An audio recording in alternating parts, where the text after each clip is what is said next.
Welcome back to our digital page and I am your teacher Shubhankar sir.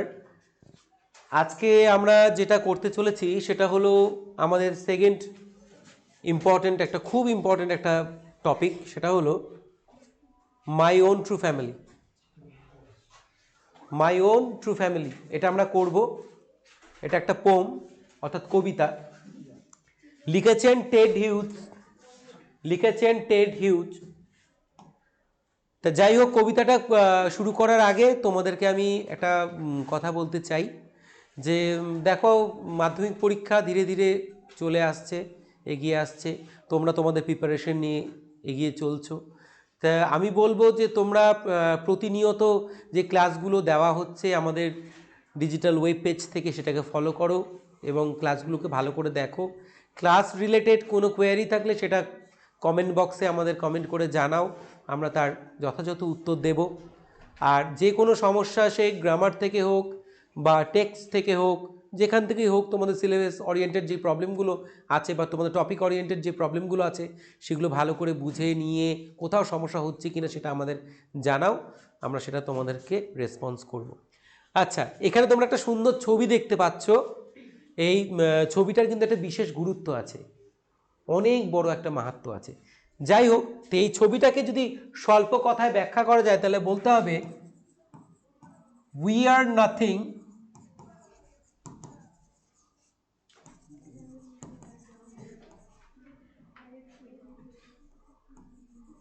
without you. So here you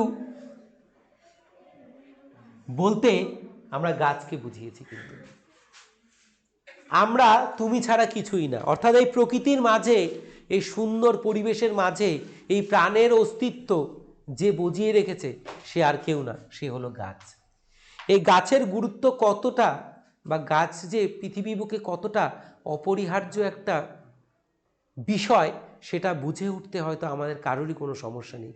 কিন্তু বর্তমান কালে উন্নতির নামে, প্রগতির নামে প্রকৃতির সাথে যে নিষ্ঠুর নির্মম অত্যাচার চলছে, যার ফলস্বরূপ আমরা ভয়াবহ বন্যা, খরা এবং আরও কত কি দেখে চলেছি, কিন্তু তা দেখেও আমরা সজাগ হচ্ছি না।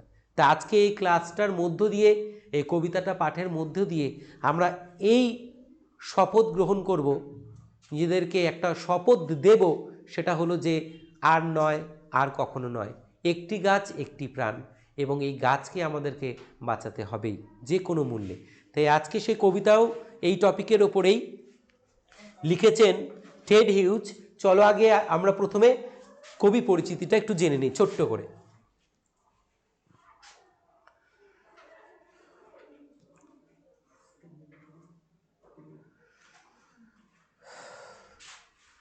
প্রথমে তোমাদেরকে বলিনি, এখানে একটু মিস্টেক হয়েছে, I am sorry for that. এখানে অ্যাবাউট দ্য পোয়েট হবে, এটা অথর লেখা হয়েছে, আই এম এক্সট্রিমলি সরি। আচ্ছা, এবার কি বলা হয়েছে পড়ে নিই। বলা হচ্ছে Edward James Ted Hughes was born on August 17, 1930। 1930 সালে 17ই অগস্ট এই বিখ্যাত সাহিত্যিকের জন্ম। In Mytholmroyd, Yorkshire, England. তাহলে ইংল্যান্ডের একটা ছোট্ট প্রদেশ, সেখানে তার জন্ম। And died on October 28, 1998 in London. 1998 সালের 28শে অক্টোবর তার পরলোক গমন। Ted Hughes was a translator, poet and children's author from England. তাহলে এই যে কবি, আমাদের যে কাব্যকার, তিনি কিন্তু একজন অনুবাদক, একজন কবি, শিশু সাহিত্যিক হিসেবে আমরা তাকে দেখতে পাই। He was generally regarded as one of the best poets of his century by critics. সমালোচকদের দ্বারা বলা হয় যে তিনি তার শতাব্দীর একজন স্বনামধন্য বিশিষ্ট সাহিত্যিক। In 1984 he was chosen poet laureate, a position he retained until his death. কবি শ্রেষ্ঠ উপাধি দ্বারা তাকে সম্মানিত করা হলো এবং তিনি সেই পদে বা সেই আসনে তার জীবনাবসান হওয়া অবধি অধিষ্ঠিত ছিলেন। তো এই হলো আমাদের কবি পরিচিতি। এবার আমরা চলে যাব মূল পাঠ্যে।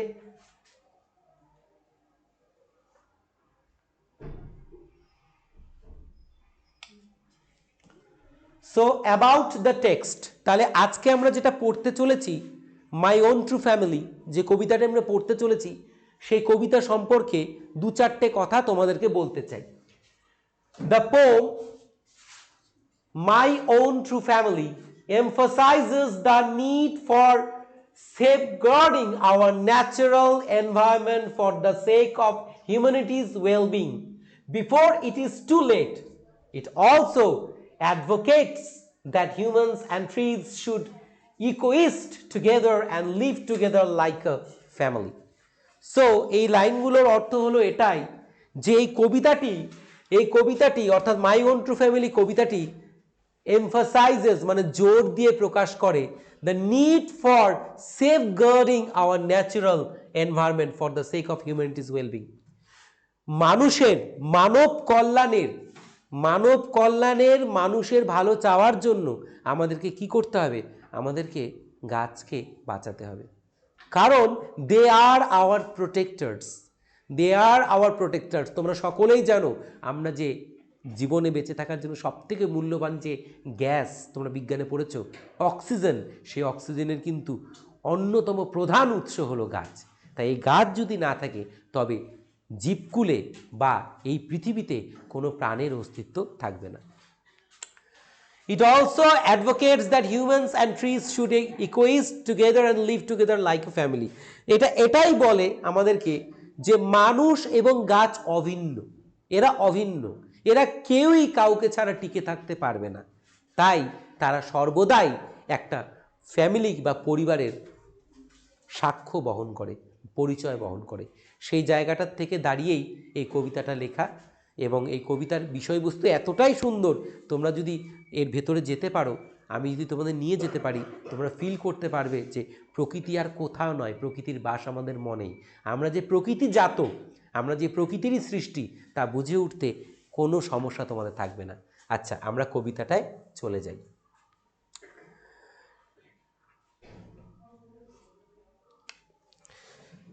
দেখো,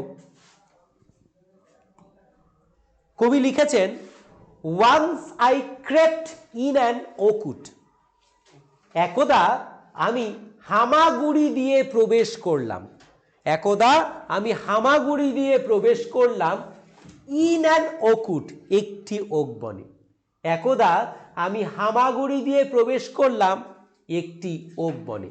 ওকুট মিন্স ওক বনের কি, ওক গাছের বা ওক গাছ দিয়ে তৈরি বা ঘেরা এমন একটি বন, তাকে বলা হচ্ছে oakwood. Once I crept in an oakwood, একদা আমি হামাগুড়ি দিয়ে প্রবেশ করলাম এক ওক বনে। I was looking for a stag, আমি খুঁজিতেছিলাম বা আমি খুঁজছিলাম একটি, লুকিং ফর মানে হচ্ছে খোঁজা, লুকিং ফর মিন্স খোঁজা, looking for a stag, stag মানে হচ্ছে মেল ডিয়ার, অর্থাৎ পুরুষ হরিণ শাবককে আমরা ইংরেজিতে বলে থাকি stag. So I was looking for a stag, আমি খুঁজছিলাম একটি পুরুষ হরিণ শাবক। তার মানে আমরা দেখতে পাই, দেখো কবি শিশু সুলভ আচরণ করছেন, অর্থাৎ তিনি হামাগুড়ি কাটছেন। হামাগুড়ি কখন কাটে?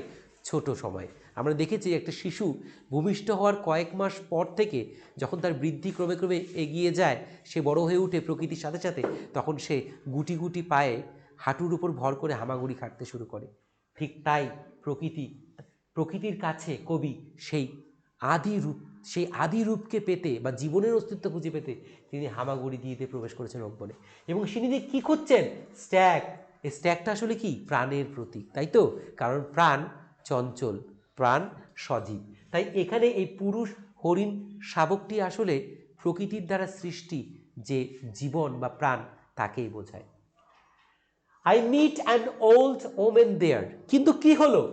সে পুরুষ হরিণ শাবক খুঁজতে গিয়ে কবির সাথে সাক্ষাৎ হয়ে গেল এক বৃদ্ধ মহিলার সেখানে। The word there means in an oakwood, অর্থাৎ যে ওক বনে গিয়েছিল সেই ওক বনেই এই পুরুষ হরিণ শাবক না পেয়ে তিনি পেয়ে গেলেন একজন বৃদ্ধ মহিলাকে। যে ভিতরে আগে তো বনের ভিতরে ঢুকেই দেখলেন যে একটা বৃদ্ধ মহিলা দাঁড়িয়ে রয়েছে।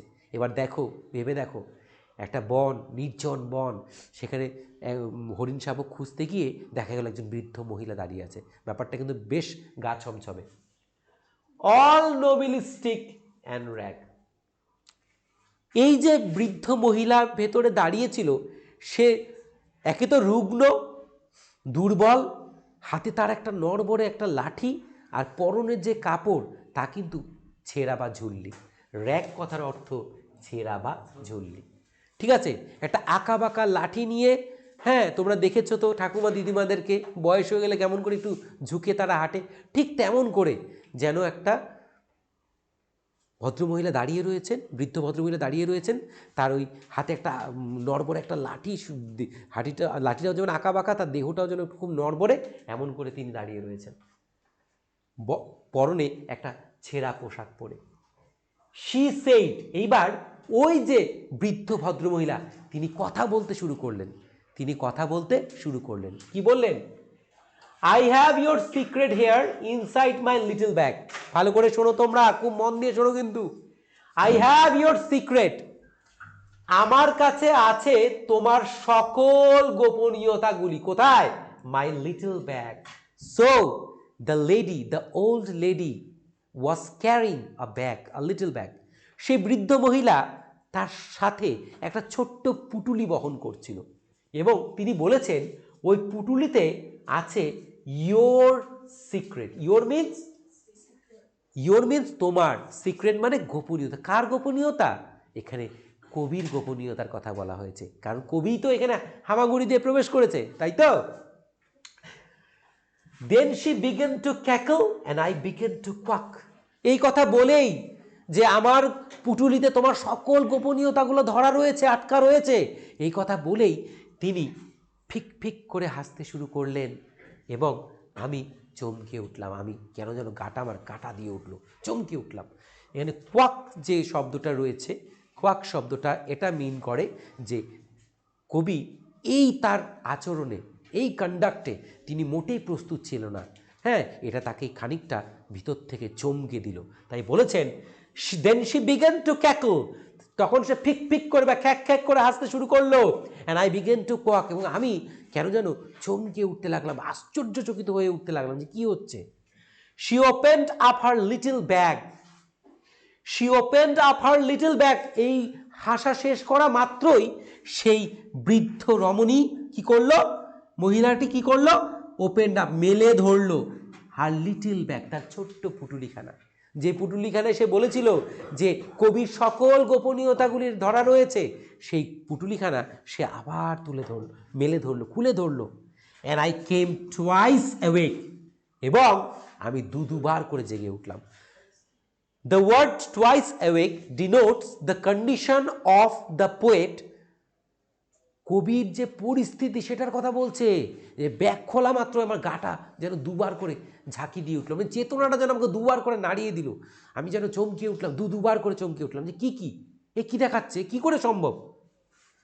Surrounded by a string tribe and tied me to a stake. Bag খোলা মাত্রই দেখতে পাচ্ছি যে আমি এক জায়গায় বাধা পড়ে গেছি, আমি নড়নচরণ বন্ধ, আমি নড়তে পারছি না, চড়তে পারছি না। কেউ যেন আমাকে আষ্টে পিষ্টে জড়িয়ে ধরেছে, আর একই প্রজাতির কিছু গাছ সবাই আমার দিকে চেয়ে রয়েছে, তাকিয়ে রয়েছে, আমাকে দেখছে, আর আমি এক জায়গায় বাধা পড়ে গেছি। কোনো মতেই সেই বাঁধন খুলে আমি নিজেকে মুক্ত করতে পারছি না, এমন একটা বাঁধন। তাহলে কারা কারা তারা? তারপরে বলেছে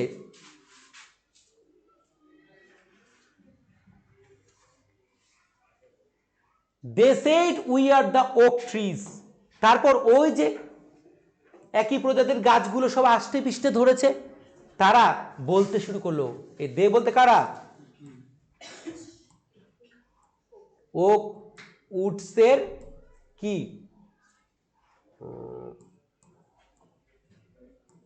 ওক ট্রিজ, মানে ওক গাছগুলো, ঠিক আছে? ওক উডসের ওক ট্রিগুলো কি করলো? তাকে জড়িয়ে ধরলো এবং তারা বলতে শুরু করলো, we are the oak trees, আমরা হলাম ওক গাছের। তার মানে তারা পরিচয় দিচ্ছে, তারা কবিকে পরিচয় দিচ্ছে, তারা বলতে চাচ্ছে যে যারা তোমায় আটকে রেখেছি, যাদের শিকড়ে বাকড়ে তুমি জড়িয়ে আষ্টে পিষ্টে দাঁড়িয়ে পড়েছ আর নড়তে পারছো না, আমরা কারা জানো? আমরা কারা?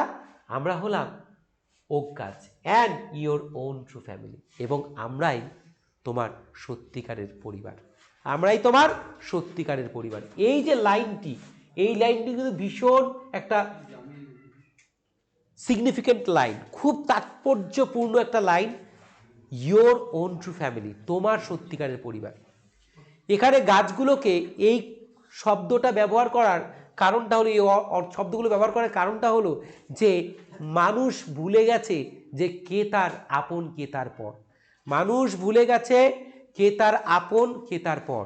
মানুষের পক্ষে এই জিনিসটা বর্তমান দিনে বিশেষভাবে লক্ষণীয়। সে নিজের উন্নতি করার নামে সে নিজেকেই ক্ষতি করছে। প্রকৃতির অন্যতম সম্পদ এই বন বা বনানী বা এই গাছপালা। নিজের উন্নতির জন্য মানুষ কারণে অকারণে যুগে যুগে যখন থেকে দেখা যাচ্ছে যে মানুষ উন্নতির পথে নিজেকে অগ্রগতি দিয়েছে বা উন্নতির পথে হেঁটেছে, তখন থেকে মানুষ কি করছে? এই গাছ নিধনের এই যে প্রক্রিয়াকরণ, সেটাকে চালু রেখেছে।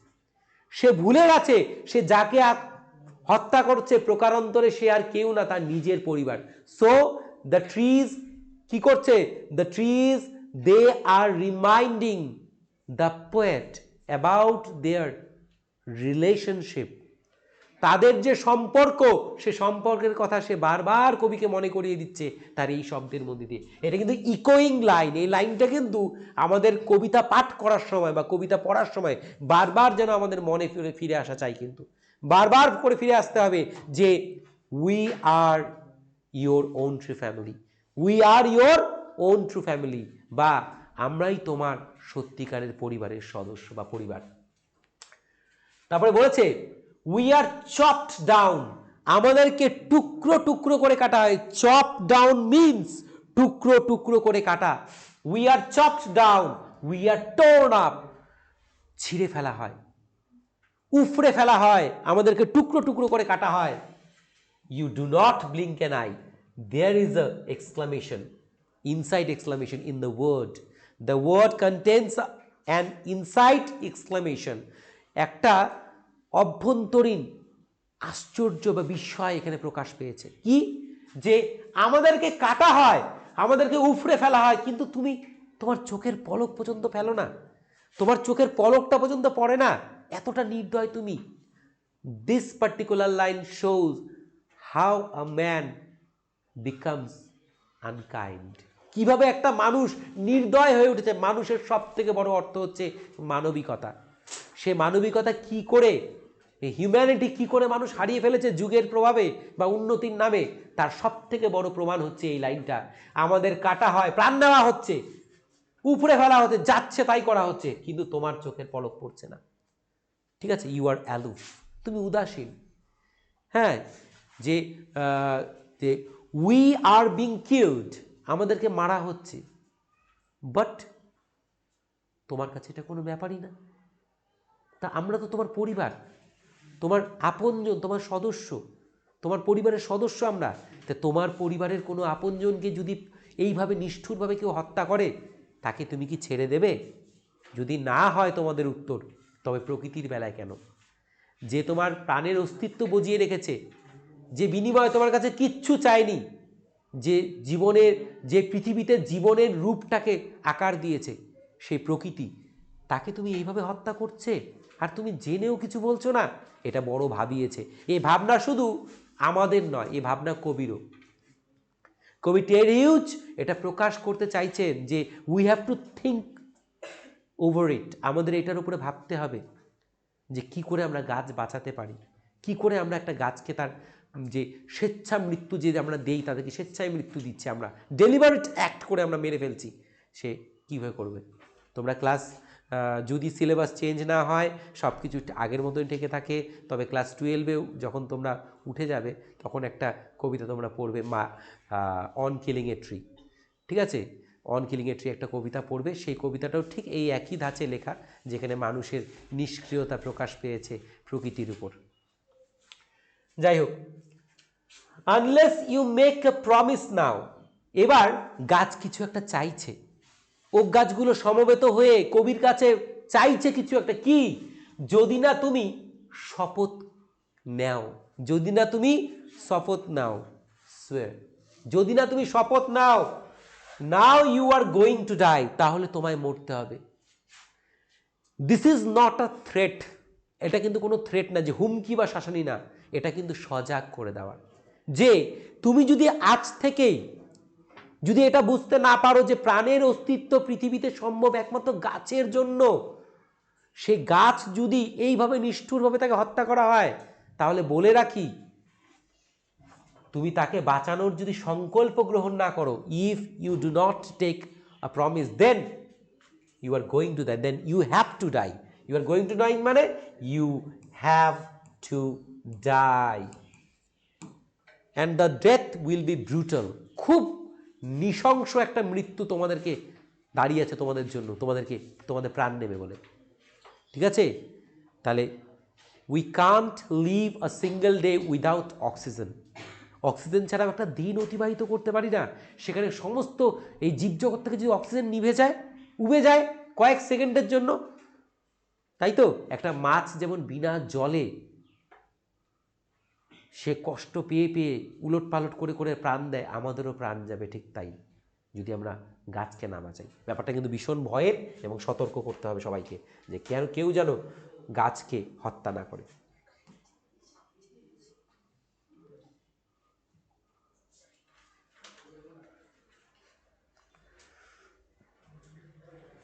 কবিতার পরবর্তী পার্টটাতে আছে কি দেখো,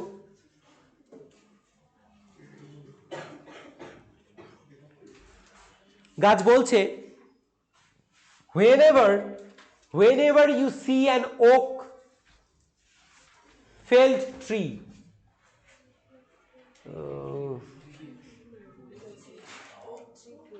এখানে একটু সমস্যা রয়েছে, whenever you see an oak tree felled, তাই তো? ওক ট্রি ফেল্ড হবে, when you see an oak tree felled, যখন তুমি দেখবে যে একটা ওক গাছকে হত্যা করা হচ্ছে বা কেটে ফেলা হলো, যখন তুমি দেখবে একটা ওক গাছকে কেটে ফেলা হচ্ছে, সোয়ার, শপথ করো, now you will plant two, তুমি দুটো ওক গাছ আরো রোপণ করবে। প্লান্ট মানে কি? রোপণ করা। আরো দুটো ওক গাছ তুমি কি করবে? রোপণ করবে। ঠিক আছে? Unless you swear the black oak bark will wrinkle over you, যদি না তুমি এই শপথ আজ করো, if you are fail to keep the promise for us, যদি এই শপথ রাখতে তুমি ব্যর্থ হও, then oak bark will wrinkle over you. Bark means বাকল বা ছাল, গাছের যে বাকল তাকে হাইডো বলে, আবার বার্কও বলে। ঠিক আছে? হাইডো বলে, আবার বার্কও বলে। এই কালো বাকল মানে ওক গাছের কালো বাকল, রিঙ্কেল মানে কুচকে যাওয়া, রিঙ্কেল মানে কুচকে যাওয়া, তোমাকে আষ্টে পিষ্টে জড়িয়ে ধরবে। এই কালো বাকল তোমায় আষ্টে পিষ্টে জড়িয়ে ধরবে, তোমাকে শেষ করে দেবে। and root you among the oaks where you were born but never grew, আর এই যে গাছের এই যে জন্মলগ্ন উৎস শিকড়, যেখান থেকে তোমার জন্ম হয়েছে, যেখানে জীবনের অরিজিন, যেখানে জীবনের উৎপত্তি, এই যে বৃদ্ধি, এই বৃদ্ধি তোমার স্তব্ধ হবে। তার মানে কি?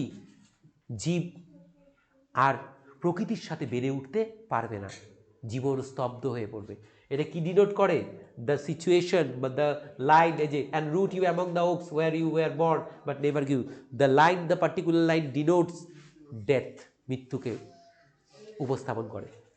যে প্রকৃতির এই অন্যতম উৎস, তাকে যদি তুমি রক্ষণ করতে না পারো, রক্ষা করতে না পারো, ডেফিনেটলি ইউ ক্যানট সার্ভাইভ, তুমিও সার্ভাইভ পাবে না, সার্ভাইভাল পাবে না, তুমিও বেঁচে থাকতে পারবে না, কোনো মতেই পারবে না। দিস ওয়াজ মাই ড্রিম, দেখো এটা তা আসলে কবির এতক্ষণ একটা স্বপ্ন ছিল। কবির এটা কি ছিল? স্বপ্ন ছিল। বিনিথ দ্য বাউস, গাছের যে ডাল আছে, ডালপালা, তার নিচে বসে, দ্য ড্রিম দ্যাট অল্টারেট মি, যে স্বপ্নটা আমায় পরিবর্তন করে দিল, CHAN জিই, চেঞ্জড। অল্টারেট শব্দটার একটা সিনোনিম, চেঞ্জড মি, আমায় পাল্টে দিল। When I came out of the ওকুট, যখন আমি ওক বন থেকে বাইরে বেরিয়ে এলাম, ব্যাক টু হিউম্যান কোম্পানি, মনুষ্য সংসর্গে, my walk was the walk of a human child, আমার হাঁটাটা ছিল তখন এক মানব শিশুর মতোই। But my heart was a tree, but my heart was a tree, কিন্তু আমার হৃদয়টা ছিল গাছের। তার মানে দ্য বিগিনিংয়ে আমি একটা ছবি দেখিয়েছিলাম তোমাদেরকে, বিগিনিংয়ে তোমাদের একটা ছবি দেখিয়েছিলাম, সেই ছবিতে তোমরা দেখেছিলে যে মানুষটি গাছটিকে জড়িয়ে ধরে রেখেছে। This is the significance of the picture. It shows how we are attached to each other. কি করে আমরা একে অপরের সাথে অতপ্রতভাবে জড়িয়ে আছি। যে ভালোবাসা আমাদের মধ্যে আছে এ অকৃত্রিম এবং অমর। এই ভালোবাসা কোনো বিনিময় প্রথা চায় না, এই ভালোবাসা শুধু বাঁচাতেই শিখেছে। তাই প্রকৃতিকে, এই সুন্দর পরিবেশকে, মানুষ কুলকে বাঁচিয়ে রাখার জন্য গাছ জীবনে যা স্যাক্রিফাইস করে তার এক কোনো আমরা করতে পারি না। তাহলে এই কবিতাটা তোমরা শুনলে, কবিতাটা তোমরা আশা রাখছি বুঝেছো। কবিতাটা তোমরা ভালো করে বাড়িতে পড়ো, সবাই ডিপ স্টাডি করো। হ্যাঁ, যদি কোনো ওয়ার্ড নোটস বা কোনোখানে তোমাদের সমস্যা হয়ে থাকে দেন আমাদের কমেন্ট বক্সে জানাও। মনে রাখবে একটা কথা, কবিতা পড়তে গেলে কিন্তু শুধু পার্থিব্য চোখ নয়, অন্তরের চোখটাও দরকার। কবিতা শুধু পার্থিব্য চোখে, রক্তমাংসে গড়া চোখে পড়লে হয় না, মনের চোখ দিয়েও পড়তে হয়, ভাবনাতে ভাসতে হয়। তাই এটা একটা জ্বলন্ত সমস্যা, আমাদেরকে এর প্রতিকার করতেই হবে। চলো আজকে আমরা প্রতিজ্ঞাবদ্ধ হই যে কবিতা পাঠের পর থেকে আমরা অবশ্যই গাছের প্রতি যত্নবান হব এবং প্রকৃতিকে আরও বেশি সুন্দর করে তুলব। বিকজ কি, গাছ ছাড়া আমরা কিছুই না। ঠিক আছে প্রিয় ছাত্রছাত্রীরা, তোমাদের বা আমাদের ভাই বোন যারা আছো, তোমরা আমাদেরকে এত দূর থেকে দেখছো, আমাদের এই প্রচেষ্টাকে দেখে চলেছো, তোমাদের বলছি যে তোমরা আমাদের পেজে সাথে যুক্ত থাকো। আমাদের চ্যানেলে যেই সমস্ত সাবজেক্ট ওয়াইজ যেগুলো দেওয়া হচ্ছে, ইংরেজি এবং অন্যান্য যে বিষয়গুলো দেওয়া হচ্ছে সেগুলো দেখতে থাকো এবং আমাদের চ্যানেলটাকে সাবস্ক্রাইব করো। তোমরা অনেকগুলো লাইক দাও, শেয়ার দাও, এটাকে ছড়িয়ে দাও, যাতে তোমার মতো করে আরও সবাই যারা আছে বন্ধুবান্ধব তারাও যাতে উপকৃত হতে পারে। আচ্ছা, থ্যাংক ইউ।